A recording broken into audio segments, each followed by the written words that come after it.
Of course, we should always be ready to repel any aggression, any attack on Russia. Regardless of the situation our partners' nations are in, they should always realize that they would be better off not messing with us, talking about the possible military conflict. But thankfully, I don't think anybody seriously considers the possibility of starting a military conflict with Russia. I would like to remind you that Russia is one of the biggest nuclear powers. These are not just words, this is real, and we actually strengthen our nuclear forces. They are more compact now, but they're also more efficient. They're more modern. They have modern weaponry. And we continue to boost their potential, and we are going to do this in the future as well. This is not to threaten anybody, this is just for us to feel protected and be able to implement our economic and social plans.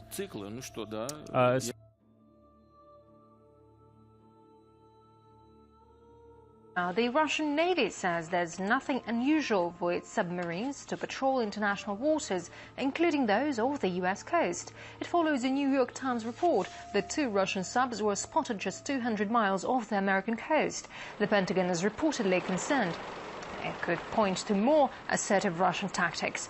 U.S. analysts say not since the Cold War have Russian submarines approached so close to America's coast. But officials in Moscow insist they have never stopped patrolling international waters. Our Navy should not be idling its time away. And it's not only about fighting piracy or other international campaigns. So it's a normal process, and those who make statements are pretty well aware of that.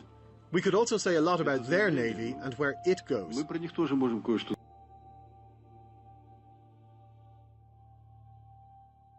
Meantime, more rising tension is looming farther east with China as President Obama prepares for a second term.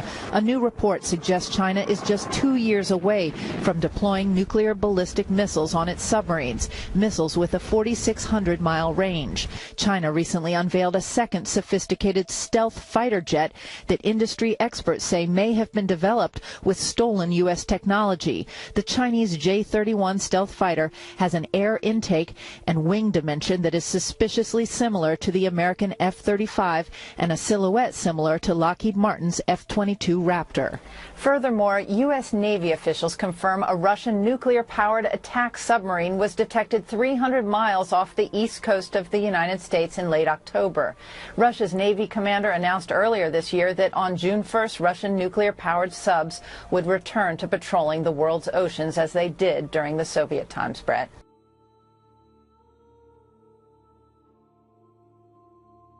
Begin in China. We got a glimpse of the country's fleet of nuclear submarines for the first time. These submarines have participated in multiple training and drills simulating actual combat. Using domestically designed techniques, the fleet has also set numerous Chinese records. Chinese television and newspapers bragged this week that the Chinese PLA has awesome power to strike American cities with nuclear missiles launched by Chinese submarines. Military videos and photographs have appeared on TV news programs and in newspapers this week in China, touting the communist nation's growing military might and a future war with the United States. The images have appeared on China Central TV, the People's Daily newspaper, the PLA Daily, the China Youth Daily, and the Global Times. The Global Times published a lengthy article titled, "China, for the first time, possesses effective underwater nuclear deterrence against the United States." The article includes 30 photographs and graphics showing the damage that Seattle, Washington, and Los Angeles, California would suffer after being hit by Chinese nuclear warheads launched by stealth submarines. The article boasted that the West Coast radiation would be carried by the wind to Chicago. The Chinese news report said the PLA missiles will not target the U.S. Midwest, but strike the densely populated West Coast. In addition to Seattle and Los Angeles, the Chinese news media said San Francisco and San Diego will be targeted for destruction, killing or injuring up to 12 million Americans. The Chinese newspaper said that Chinese ICBMs launched over the North Pole will easily obliterate New England and much of the East Coast, including Annapolis, Maryland, home of the U.S. Naval Academy, Baltimore, Maryland, home of the NSA, Philadelphia, New York City, Boston, Portland, Maine, and Norfolk, Virginia, the biggest naval port in America. An estimated 34,000 Japanese troops, naval destroyers, and fighter jets are scheduled to take part in a large-scale military exercise scheduled to end on November 18. Ramon, I'm hoping you have some answers for us. What are you hearing on your end? Well, Dina, as you can see here, the sun is starting to set here in Los Angeles. And it was about this time yesterday that a lot of people saw what they think looked like a missile being launched just off the coast of Los Angeles here. The problem is that the United States government, the military, says they don't know what it is. A lot of people are not buying that information. Now, most of us have seen the video by now of this huge condensation trail going after what looks like a missile or some sort of rocket. Now, we've talked to a lot of military experts who have weighed in on this. Some of them say that it could have been a missile that was fired off accidentally by the U.S. military.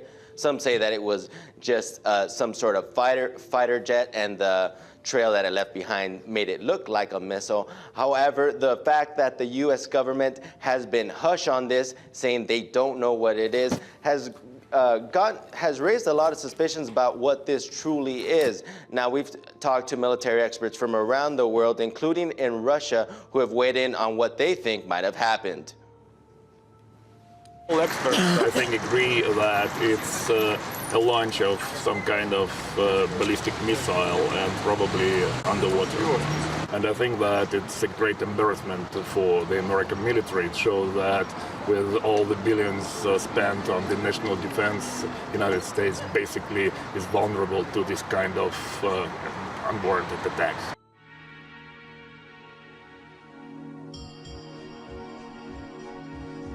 Joseph Farah is the founder of WorldNet Daily.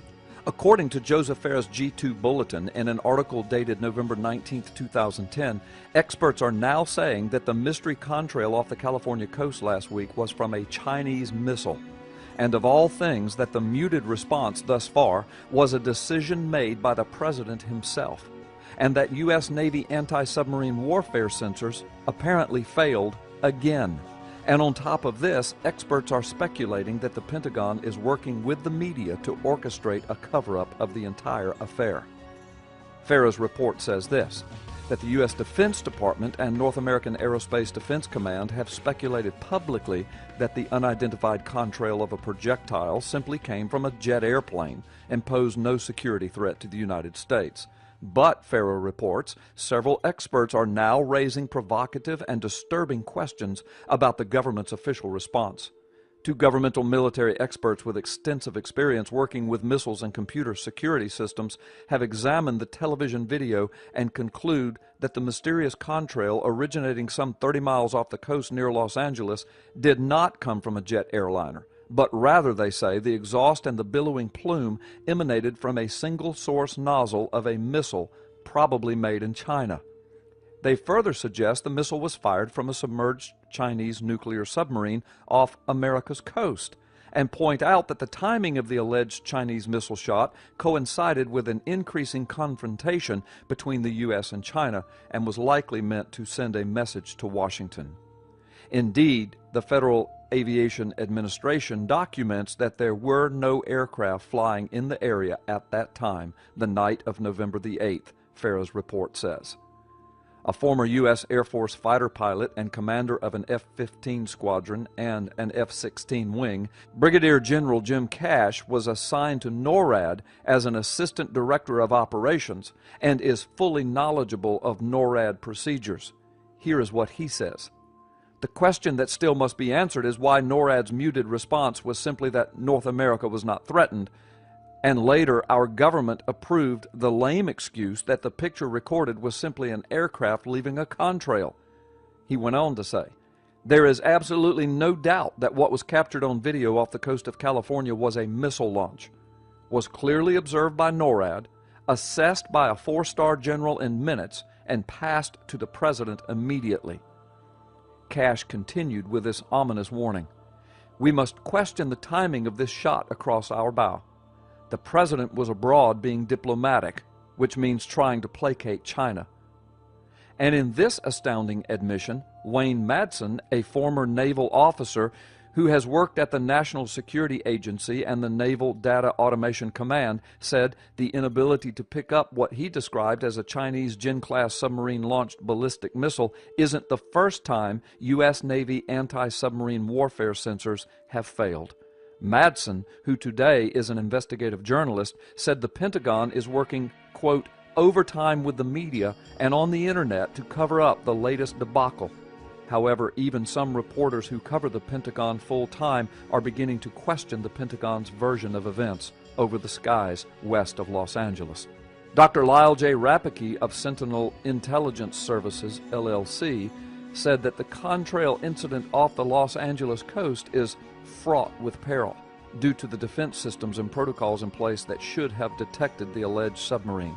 Dr. Rapicki said, the decision to officially announce that North America was not threatened and all the excitement was due to an aircraft leaving a contrail is a decision that reaches beyond the 4-star general level and goes directly to a decision made by the Commander-in-Chief.